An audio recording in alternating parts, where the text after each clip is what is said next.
بسم اللہ الرحمن الرحیم۔ نبی کریم صلی اللہ علیہ وسلم کی زندگی میں مختلف پہلو ہیں جن میں آپ کی شادیاں بھی شامل ہے۔ آپ کی 11 بیویاں تھیں اور ہر ایک کی اپنی خصوصیات اور کہانیاں تھیں۔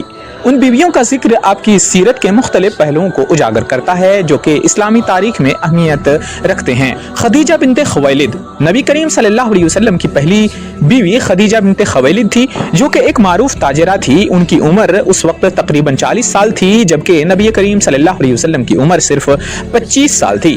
خدیجہ نے نبی کریم صلی اللہ علیہ وسلم کی پہلی وحی کے وقت ان کا بھرپور ساتھ دیا اور اسلام قبول کرنے میں پہل کی۔ سودا بنت زمعہ یہ اللہ کے نبی صلی اللہ علیہ وسلم کی بیوی تھی جنہیں نبی کریم صلی اللہ علیہ وسلم نے خدیجہ کی وفات کے بعد شادی کی۔ ان کی شادی نبی کریم صلی اللہ علیہ وسلم سے اس وقت ہوئی جب سودا کی عمر تقریباً 55 سال تھی۔ سودا ایک مضبوط اور سمجھدار خاتون تھی جو نبی کریم صلی اللہ علیہ وسلم کے ساتھ رہ کر ان کی زندگی میں سکون لائی۔ عائشہ بنت ابی بکر نبی کریم صلی اللہ علیہ وسلم کی تیسری بیوی تھی۔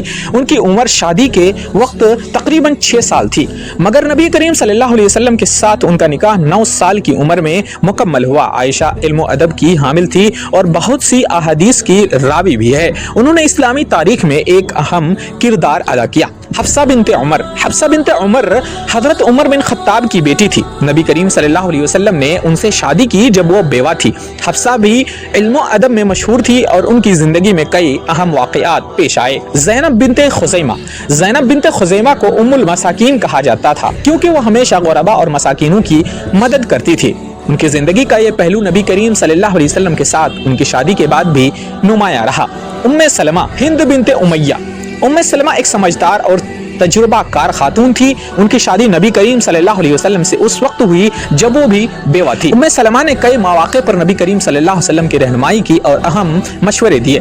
زینب بنت جہش نبی کریم صلی اللہ علیہ وسلم کی کزن تھی۔ ان کی شادی کا واقعہ بہت اہم ہے کیونکہ یہ ایک مخصوص قسم کی شادی تھی جو عربی ثقافت میں غیر معمولی سمجھی جاتی تھی۔ زینب ایک مضبوط شخصیت کی مالک تھی۔ جویریہ بنت الحارث نبی کریم صلی اللہ علیہ وسلم کی ایک اور بیوی تھی جو کہ جنگ کی قیدی تھی۔ ان کے نبی کریم صلی اللہ علیہ وسلم سے شادی کے بعد قیدیوں کی رہائی کا معاملہ بھی پیش آیا جو ایک اہم اجتماعی عمل تھا۔ صفیہ بھی جنگ کی قیدی تھی لیکن نبی کریم صلی اللہ علیہ وسلم نے ان کی عزت کو مد نظر رکھتے ہوئے ان سے شادی کی۔ ان کی شادیاں ہمیں سکھاتی ہے کہ نبی کریم صلی اللہ علیہ وسلم نے ہر خاتون کو عزت اور مقام دیا۔ میمونہ بنت الحارث بھی نبی کریم صلی اللہ علیہ وسلم کی ایک بیوی تھی جن سے آپ نے مکہ میں شادی کی۔ ان کی زندگی میں نبی کریم صلی اللہ علیہ وسلم کی محبت اور توجہ دیکھنے کو ملی۔ دوستو یہاں کچھ روایات میں ایک اور بیوی کا ذکر بھی ملتا ہے مگر ان کی شادیاں عام طور پر 11 خواتین تک ہی محدود ہے۔ نبی کریم صلی اللہ علیہ وسلم کی ہر بیوی کی اپنی الگ کہانی اور مقام ہے جو ان کی زندگی کے مختلف پہلوؤں کو اجاگر کرتی ہے۔ نبی کریم صلی اللہ علیہ وسلم کی شادیاں اور ان کے اہم پوائنٹس اور نکات۔ نبی کریم صلی اللہ علیہ وسلم کی شادیاں اسلامی تاریخ اور معاشرتی پہلو میں اہمیت رکھتی ہے۔ یہاں کچھ اہم نکات ہم پیش کرنے جا رہے ہیں۔ پیش از اسلام کئی بیویوں کا ہونا عام تھا۔ نبی کریم صلی اللہ علیہ وسلم کی شادیاں اس وقت کے ثقافتی اصولوں کی عکاسی کرتی ہے لیکن ان میں ایسی اصلاحات بھی شامل تھی جو عورتوں کے حقوق کی اہمیت کو اجاگر کرتی ہے۔ بیوہ عورتوں کی مدد۔ بہت سی بیویاں نبی کریم صلی اللہ علیہ وسلم سے شادی کرنے سے پہلے بیوہ تھی۔ یہ شادیاں معاشرتی ذمہ داری کا ایک حصہ تھی جو ان خواتین کی حفاظت اور فلاح و بہبود کو یقینی بناتی تھی۔ حمایت اور رفاقت۔ ہر بیوی نے ابتدائی اسلامی دور میں نبی کریم صلی اللہ علیہ وسلم کی مدد کی۔ مثلا خدیجہ بنت خویلد نے نبی کریم صلی اللہ علیہ وسلم کی پہلی وحی کے وقت ان کا بھرپور ساتھ دیا اور اپنی دولت اور حمایت سے ان کی راہ ہموار کی۔ علم اور تعلیم۔ عائشہ بنت ابی بکر جیسی بیویوں نے علم و فہم میں نمایاں کردار ادا کیا اور کئی اہم احادیث کی راوی بھی بنی۔ ان کی تعلیمات آج بھی مسلمانوں کے لیے رہنما ہیں۔ نبی کریم صلی اللہ علیہ وسلم نے ہر بیوی کے ساتھ احترام اور محبت کا برتاؤ کیا۔ ان کی شادیاں اس بات کی عکاسی کرتی ہے کہ اسلام میں عورت کی حیثیت کو بہت اہمیت دی گئی ہے۔ نیکی اور اخلاق۔ نبی کریم صلی اللہ علیہ وسلم کی زندگی میں بیویوں کے ساتھ حسن و سلوک کی مثالیں پیش کی گئی ہیں جو مسلمانوں کے لیے ایک نمونہ ہے۔ سماجی پیغام۔ نبی کریم صلی اللہ علیہ وسلم کی شادیاں اس بات کی علامت تھی کہ اسلام نے خواتین کے حقوق کی پاسداری کی۔ اس کے ذریعے مسلمانوں کو یہ سبق دیا کہ بیویوں کے ساتھ حسن سلوک اور ان کی ضروریات کا خیال رکھنا ضروری ہے۔ مختلف اقوام کا اتحاد۔ نبی کریم صلی اللہ علیہ وسلم کی شادیاں مختلف قبائل کی عورتوں سے ہوئی جس نے قبائلی اتحاد اور بھائی چارے کو فروغ دیا۔ مستحکم خاندان، نبی کریم صلی اللہ علیہ وسلم کی شادیاں ایک مضبوط اور مستحکم خاندان کی تشکیل میں معاون ثابت ہوئیں جو اسلام کے پیغام کی ترویج میں مددگار رہیں۔ نبی کریم صلی اللہ علیہ وسلم کی بیویاں مختلف مواقع پر مشاورت اور رہنمائی فراہم کرتی رہیں، جس نے اسلامی معاشرت میں ان کی حیثیت کو مزید مضبوط کیا۔ نبی کریم صلی اللہ علیہ وسلم کی زندگی سے ہمیں یہ درس ملتا ہے، سبق ملتا ہے کہ عائلی زندگی میں محبت، احترام اور تعاون کی ضرورت ہے۔ ان کی مثالوں نے اسلامی معاشرت میں عائلی تعلقات کو بہتر بنانے کی راہ دکھائی۔ نبی کریم صلی اللہ علیہ وسلم کی بیویاں مختلف مشکلات کا سامنا کرنے میں مددگار رہیں، جیسے جنگی حالات یا معاشرتی چیلنجز، جس سے یہ بات ثابت ہوتا ہے کہ خواتین بھی معاشرتی تبدیلیوں میں اہم کردار ادا کر سکتی ہے۔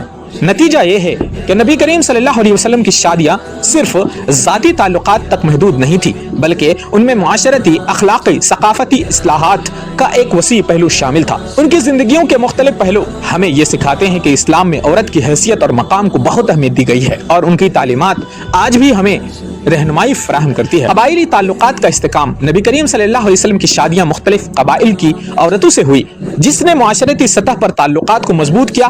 اس نے قبائلی عداوتوں کو کم کرنے میں مدد کی اور مسلمانوں کے درمیان بھائی چارے کی فضا قائم کی۔ ان شادیوں کے ذریعے نبی کریم صلی اللہ علیہ وسلم نے یہ پیغام دیا کہ مختلف پس منظر سے تعلق رکھنے والے لوگ ایک ہی دین کے تحت اکٹھے ہو سکتے ہیں، جو اسلامی معاشرت کی بنیاد ہے۔ نبی کریم صلی اللہ علیہ وسلم کی شادیاں ایسی عورتوں سے ہوئی جو معاشرتی خدمت اور فلاحی کاموں میں مشغول تھی۔ ان کی زندگیوں میں تعاون، خیر خواہی کا پہلو نمایاں رہا۔ بہت سی بیویاں جیسے زینب بنت خزیمہ مسکینوں کی مدد کرتی تھی، جو کہ اسلامی معاشرت میں اہم مقام رکھتا ہے۔ نبی کریم صلی اللہ علیہ وسلم نے ان کی مدد کے ذریعے سماجی مسائل کو حل کرنے کی کوشش کی۔ نبی کریم صلی اللہ علیہ وسلم کی بیویاں نئی نسل کی تربیت میں اہم کردار ادا کرتی رہیں۔ انہوں نے بچوں کی تربیت کے حوالے سے بہت سے اصول وضع کیے جو آج بھی مسلمانوں کے لیے رہنما ہیں۔ عائشہ اور دیگر بیویاں اسلامی تعلیمات کی راوی بن کر ان کو نسل در نسل منتقل کرنے میں معاون ثابت ہوئی ہیں۔ نبی کریم صلی اللہ علیہ وسلم نے اپنی بیویوں کے ساتھ ایک اعلیٰ معیار کی زندگی گزارنے کا نمونہ پیش کیا جو کہ اسلامی تعلیمات کی عکاسی کرتا ہے۔ ان کی شادیاں ہمیں سکھاتی ہے کہ ازدواجی زندگیوں میں عزت اور محبت کا ہونا ضروری ہے۔ دوستوں، میں امید کرتا ہوں کہ یہ خوبصورت سی ویڈیو آپ کو ضرور پسند آئی ہوگی۔ اگر آپ کو یہ ویڈیو پسند آئی تو ویڈیو کو لائک شیئر ضرور کریں، اور اگر ابھی تک ہمارے چینل کو سبسکرائب نہیں کیے ہیں تو چینل کو سبسکرائب ضرور کریں۔ شکریہ دوستوں، پھر کسی دن ایک ایسی خوبصورت سی ویڈیو کے ساتھ حاضر ہوں گے۔ تب تک کے لیے آپ اپنا اور اپنوں کا ہمیشہ خیال رکھیں۔ اللہ حافظ۔